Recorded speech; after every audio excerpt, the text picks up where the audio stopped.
Hello, you're very welcome to today's episode of Reinventing Your Success series. I'm Sarah Leather from thesarahleather.com, and today I'm delighted to have Rebecca Hirst here. Rebecca, you're very, very welcome. Oh, thank you. It's great to be here. Happy Friday. Yeah, happy Friday. We're having great giggles about, well, eyebrows and chimney sweeps. So we're going to talk about a few other things now. And I just want to introduce Rebecca first, because Rebecca is founder of Glorious Wellness. She's a nutrition coach, wellness expert, and she can now very proudly call herself a TEDx speaker. Yay! Woohoo! Yes, as of last week. Last week. Congratulations. And you are too. I am. Congratulations to you as well. Yeah, I'm now a 2 times TEDx speaker, but I never thought I'd be saying that, because it's quite an incredible thing to go through, isn't it? I think it's a reinvention of its own going through that whole process. Oh, completely. You could have like 2 stripes at TEDx 1 and TEDx 2. Yeah, I think just TEDx 1 is just like, it's awesome. Well done, you. Oh, so, Rebecca, I want to first, before we talk about things that are going on right now, I want to turn back the clocks a bit, as we do in this series. I want to turn back the clocks 6 years. Can you give us a snapshot of what your life was like 6 years ago? So 6 years ago, my life was pretty different to how it is now. So I was working for Coca-Cola company in London, and I was head of marketing for the Coke kind of portfolio across 12 European countries and the Nordics. And my life was very early starts commuting into London, traveling a lot. So I was either on a plane or on the Eurostar every other week, working really long days. So I worked really crazy hours. And I had a rhythm that was pretty full on, really, just in terms of big, crazy corporate job that often went at a million miles an hour and demanded a lot of my time. So it's I won't tell you everything about what I'm doing now, because I'm sure you're going to ask me that. So that's what I was doing 6 years ago. I also had adult acne, which is part of my story, and I will talk about that. So I struggled with acne in my 20s and my 30s. And as I joined Coca-Cola 6-7 years ago now, was when my second bout of adult acne really flared up. And there is this whole story about how Coca-Cola and acne and how I got my skin back to kind of good, healthy skin. They're all intertwined. Yeah, and did you have any sense in that time that this wasn't going to be your career forever, or did anything feel kind of out of alignment or anything at that stage? At that stage, no, honestly. I thought I was a bee's knees, because as a marketeer, so I've worked in advertising and marketing for 20 years. Like, my first job out of uni was Publicis, which is a big advertising agency group. Having worked up the ranks from like a lowly sort of coffee maker bag carrier when I first went into advertising to a really big job at Coca-Cola, I thought 6-7 years ago that I was at almost like a really not the pinnacle, that's not quite right, but I was at a point in my career, I was like, oh my God, I've made it. Like, I'm at the Coca-Cola company. A lot of marketeers would give their right arm to work at Coke. A lot wouldn't, but in the marketing world, it was, in my eyes, something to aspire to. And so at that point, I was like, oh my God, I'm working for Coke. How awesome. So I didn't feel at that point there was anything out of alignment. I was just like, oh my God, it's fabulous. Whereas the sense that something wasn't quite right came later. Okay. And it came later because my acne came back almost the same time as I started to work at Coke. I had to go back to see my dermatologist. And it was at that stage where I had to have Roaccutane to clear it up. It was really angry and kind of all over my cheeks and all over my chin. I was gutted it came back, because I'd had it in my 20s, and in my 30s when it came back again, I'm like, oh my God, I'm over it. I shouldn't be having spots in my 30s. And my dermatologist put me back on the anti-acne meds, and at the same time I went to see a nutritional therapist.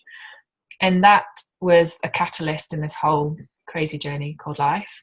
And it was a catalyst because I understood from seeing her that I was allergic to cow's milk. and it had gone undiagnosed for years and years and years. And we gradually healed my skin, sorted out my diet, helped sort of counterbalance some of the side effects of the anti-acne meds.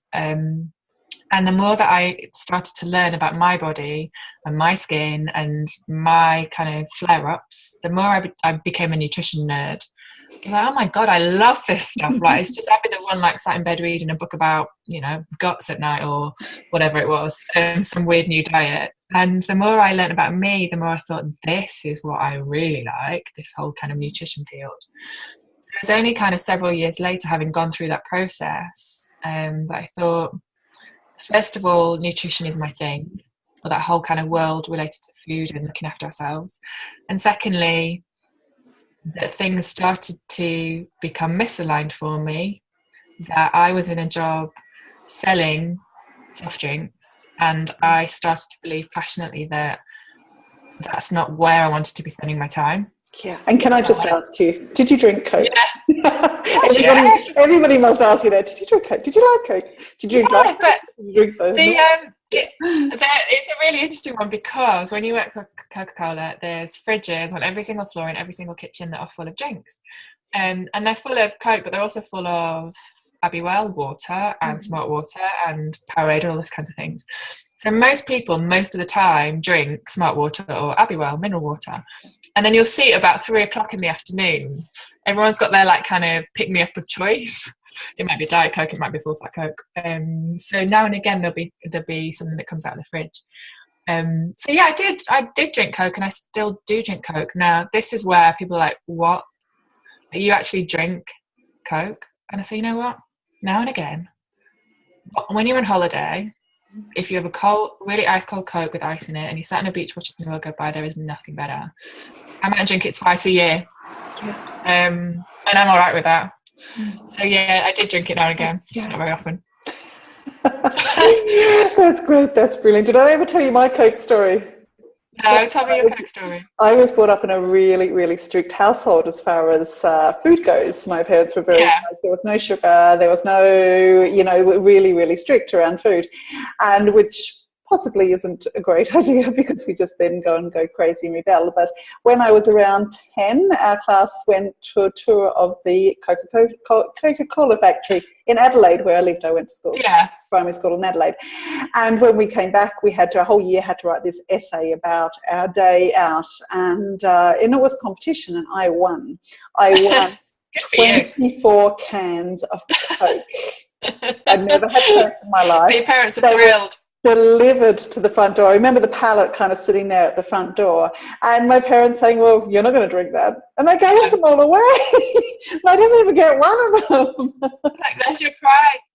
My prize. Have you had a Coke since? Oh, plenty Coke since. When I was 17 and I moved back home and moved into nursing quarters and was paid every week this lovely pay packet, I just used to go and buy whatever I wanted, and there was plenty of Coke there, I tell you, out of complete rebellion. But anyway, so I love that story, and I love that, your story of that, that transition of really realizing, like, this isn't right for me. And it wasn't just the food. I'd say it was the whole lifestyle that revolves around working a job of that level. And there's huge kudos of getting, like, well done, getting that position in the first place. And I'd say you did it really, really well. Just when you suddenly realize, and very often it is when, was that kind of, in your 30s, and you do kind of realize that, is this how I want to spend the rest of my life? Is this conflicting with my personal values? And it's often at that time that you start realizing, actually, my values, I do have strong values around health. I didn't really realize that before, but I think the body starts to talk to you after a while, and you've got to kind of sit up and listen, or it just gets worse and worse. Yeah. For me, it was, I was 38. I can remember it was 2012. I was working at the Olympics. I was working in the Olympic Stadium as part of the Coke operations team. So we literally, we all decamped. There's a huge operations team for the Olympics. And we all lived in a hotel in central London. We'd be in uniform, steel toe cap boots and cargo trousers and polo shirts every single day in the Olympic Stadium, working shifts. And my job and my team's job was to make sure that every single outlet in the Olympic Stadium, whether it was the cafes or the concessions or the bar or the Olympic Village or there's a warm-up track, so regularly be trundling along with a Coke trolley in the morning.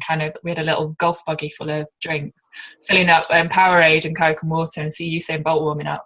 Like, oh my God, it was awesome. But I remember it well because I had an afternoon off, and I was just sat kind of daydreaming and thinking, what should I do in my afternoon off? And I decided to go and visit a Lululemon showroom.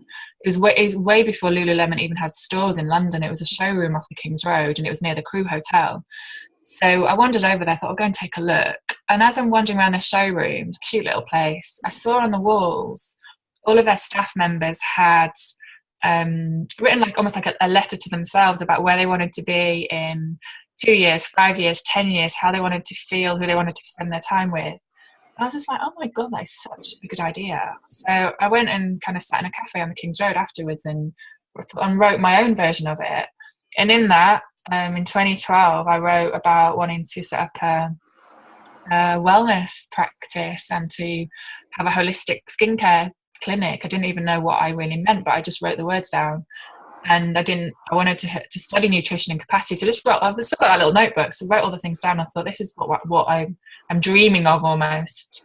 And that essentially was a part of taking a decision a couple of years later. And it was a couple of years later to study and to start the change towards my 40s and 50s, doing something that I was dreaming of doing. So yeah, that came from me when I was 38. Yeah, and during the Olympics and everything, that is the coolest story. That is brilliant. I love that. I absolutely love that. So that's a good way to segue into, fast forwarding to now. What does your career and life reinvention look like? Give us a snapshot of how life is for you now. Yeah, it's quite a dramatic change, really. So I don't commute into London every day, which is amazing, not to be on that kind of 6-something train into London. So what I do now is, or what I have been doing for the past 15 months, is build up my nutrition coaching business, Glorious Wellness. So my thing is, I passionately believe in helping busy women who have big, crazy jobs, families, commutes, houses, cats, dogs, husbands, parents to look after, and have often fallen to the bottom of their own priority list. Because I was surrounded by women like that when I worked in the corporate world, who would be propped up with caffeine and sugar and white carbs, really, wondering why they felt just sort of borderline crappy the whole time. So my job now is to help women to get out of that cycle of feeling like oof, and to feel really good. And the reason that I do that is I've seen what happens when I and other people that I've coached or friends or family feel really good.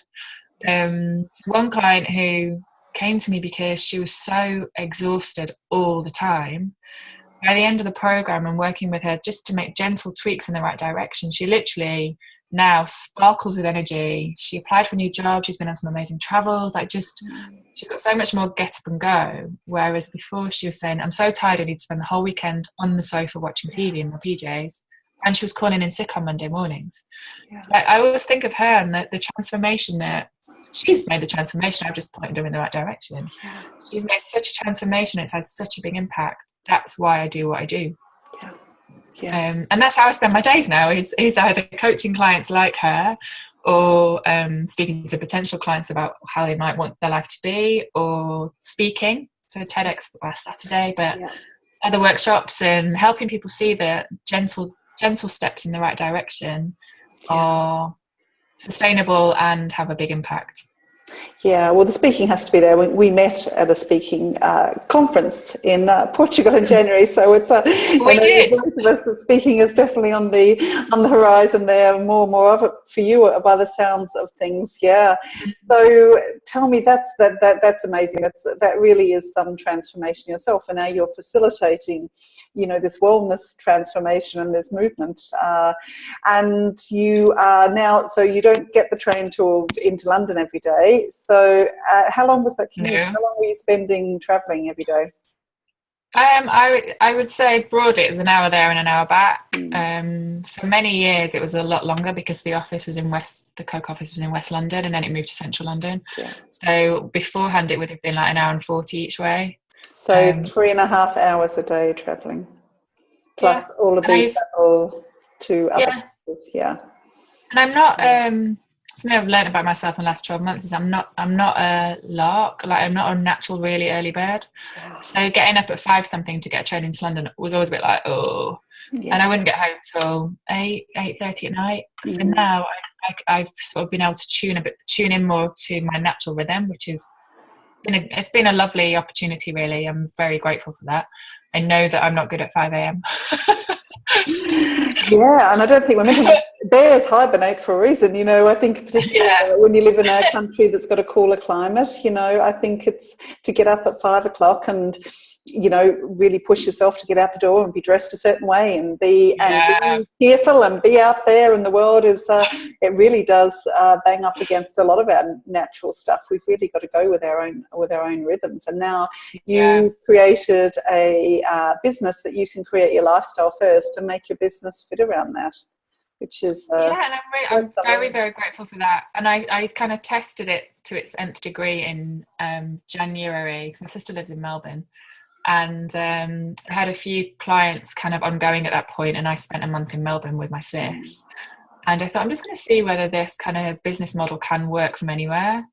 And it did, as long as I get the timings right for Skype calls to see clients and catch up with them. It did. I'm like, cool. At this time of the year when everybody's clocks are changing, and it's like it's great. Yeah. I've got clients all over the world, and it certainly can work, and you've got to work out, does it work for you, and do you enjoy? You know, a lot of people talk about the laptop lifestyle, and I think it's great, but if you can work out, does that suit you, or do you just need to sometimes just go on holidays and not actually do any work? But you can also fit that in. So no, that's fabulous. And you know, this interview series is called Reinventing Your Success, and we've talked about your reinvention. But let's talk about success. Let's. Can I just ask you, Rebecca, what is your definition of success? It's a very individual thing. What's it mean for you? Yeah, it's a great question. I was thinking about this when you said you wanted to ask me that question, and how do I define success? I'd say there are 3 things for me that help me define success. Number 1 is being able to do something that I feel very passionately about and that is aligned with my values, but also just the stuff that makes me excited. So success for me is being able to do that, and I know it's taken me a long time to get there. Not saying I didn't enjoy my other career, I did, but this is so much more, I believe, what I'll be doing for the next 20 years, and is much more me. So for me, the first thing is doing something that connects with my passions and my purpose in life. Number 2 is freedom. So exactly what you were just saying then about if Nick and I choose to go on holiday for a couple of weeks, or we want to work from Melbourne for a few weeks or whatever, not to work for a bit or to work solidly for a bit or whatever it may be, success for me is also having freedom to choose. So not necessarily having to do, you know, a 6 something train into London and going into meetings and coming back at 8 o'clock at night, and then that routine didn't feel like freedom to me. It felt like a bit of a rat race. So I firmly believe that success is about, for me, the freedom to make choice about how and where I spend my time and my money. And the 3rd thing is about, for me, success is being healthy and happy. A lot of people I see aren't healthy or happy, or sometimes one or the other, either because they're doing something that is slowly just killing them bit by bit, or they're doing something that's not aligned to them, to their values, or they're not looking after themselves. And I've been there. God, I've eaten loads of things I shouldn't have done in my time, and ate fast food and crappy food and too much sugar.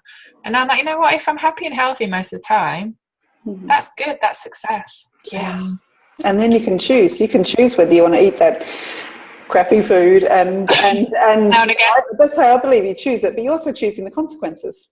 I choose to feel like I have a sugar hangover and any kind of hangover, because I'm choosing to have this and making an adult decision around that. I have no problem with that, but it's actually knowing that you have the choice and you have the freedom to do that. Exactly. Whereas when you're caught up in, I'd coach a lot of people in, so I just would say carry on. I coach a lot of people in those big corporate jobs like you were in, and they have so much less choice around even choosing food every day. Yes, they can prepare it early, but if they're getting a train at 5 o'clock in the morning, it's it's a lot more challenging for them. And then they're at the mercy of, what's been brought into the boardroom, or they try not to eat bread, and there's all this stuff there, and when you work for yourself like you do, and when you've created this fabulous lifestyle like you do have a lot more choices completely across the board. Yeah. I think so. And for me, that's very valuable, more so than money or stuff. Having things that are dear to my heart and align with my values, that I have freedom to choose, and I'm happy and healthy. That for me, you know what? I'm cool with that. Yeah. I think most people would be pretty cool with that. Yeah, it's not so much about the stuff, because when you let go of a big job like that as well, it takes a while to build up a business, and for a business to become for it to be financially profitable as well. So it's being prepared for it to be giving you enough in other areas that to compensate for that that financial difference. Oh yeah.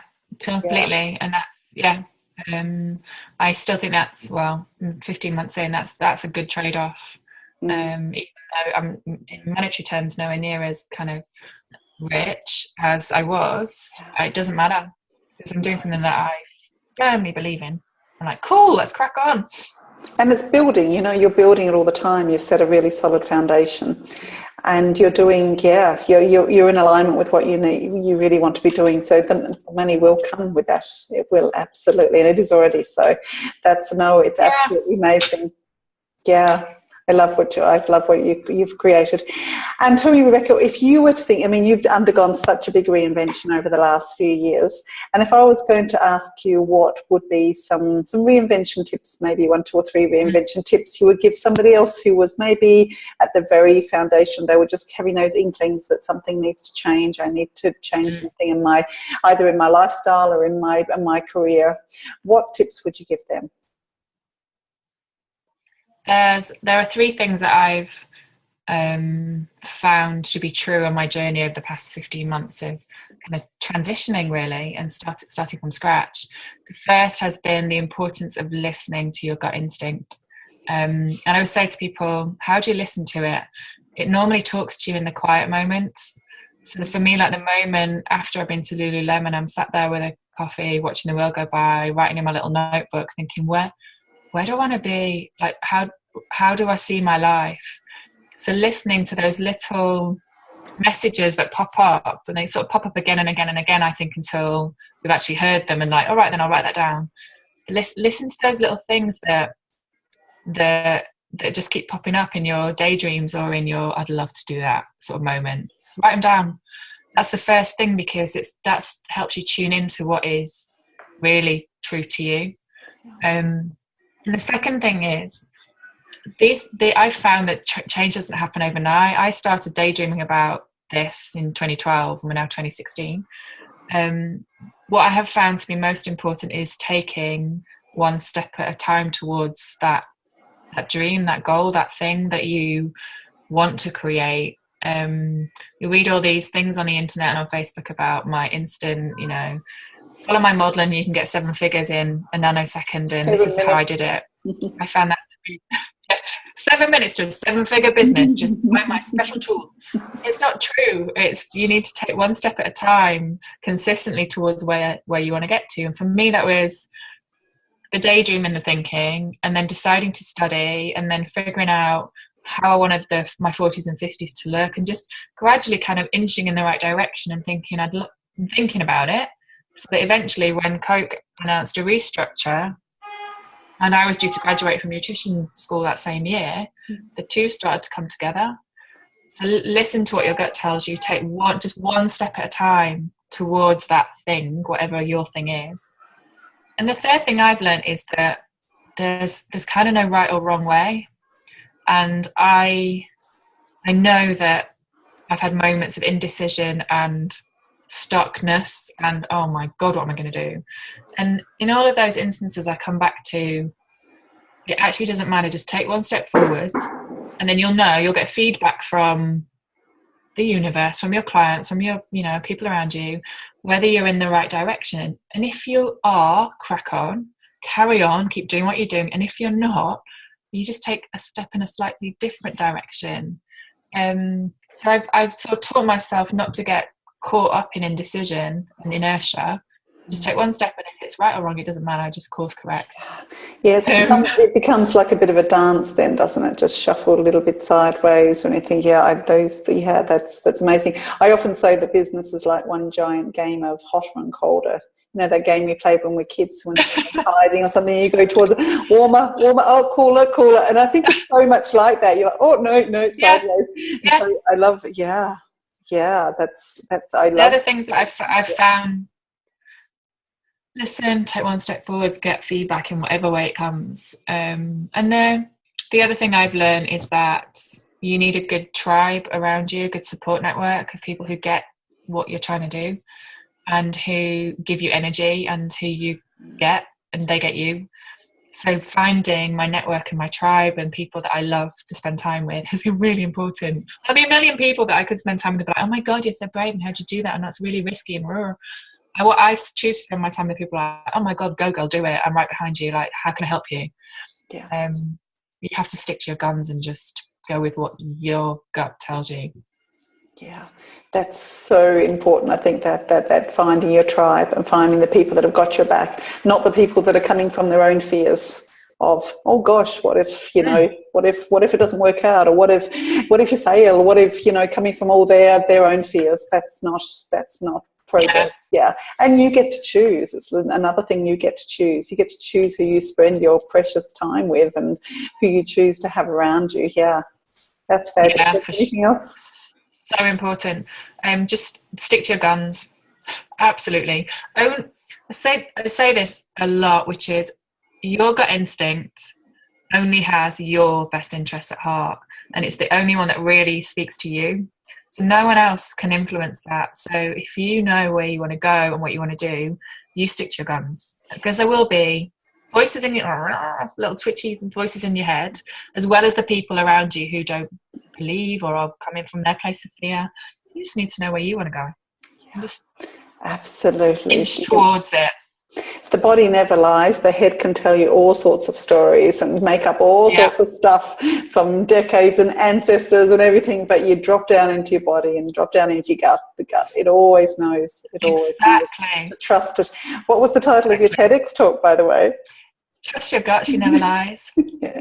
I love it. I could talk about gut instinct all day. There's as many neurons in our guts as our brain. That always blows my mind. And as many neurotransmitters, and there's a vagus nerve. The vagus nerve talks constantly to our brain, tells loads of information about that gut instinct. It's real. So follow your gut. Yeah, and the gut, and it's not like it, and it's a real combination between the physical and the emotional and the spiritual kind of center, really, isn't it, of the body? Because it's just, and you've really got to mind your gut. It really is like nearly every health problem can be helped by starting with the gut. But also, every problem up here as well. We drop down into there. It knows it's got like its own inner GPS, really, hasn't it? Yeah, it's incredibly true. Totally. Yeah. Rebecca, this has been so cool speaking to you. How can somebody find you? I know. We won't. They can find me on www.gloriouswellness.com. I'm also on Instagram at Glorious Wellness, and Twitter at Gloriously Well, and Facebook and YouTube, but we'll leave it there. So if you start with gloriouswellness.com, you'll find me. Yes, that's fabulous. Thank you so much for speaking to us today, and you've shared like all those tips. those tips are just like complete gold. And I know people will be rewinding this and going back to your first lot of 3 things around reinvention and around success, because they're complete gold. And for anybody who's starting their journey of reinvention, they'll be, you know, really incredibly useful. So thank you so much. Pleasure. Thank you so much. And we'll speak to you again. Okay, from both of us here. Thank you, everybody. Bye.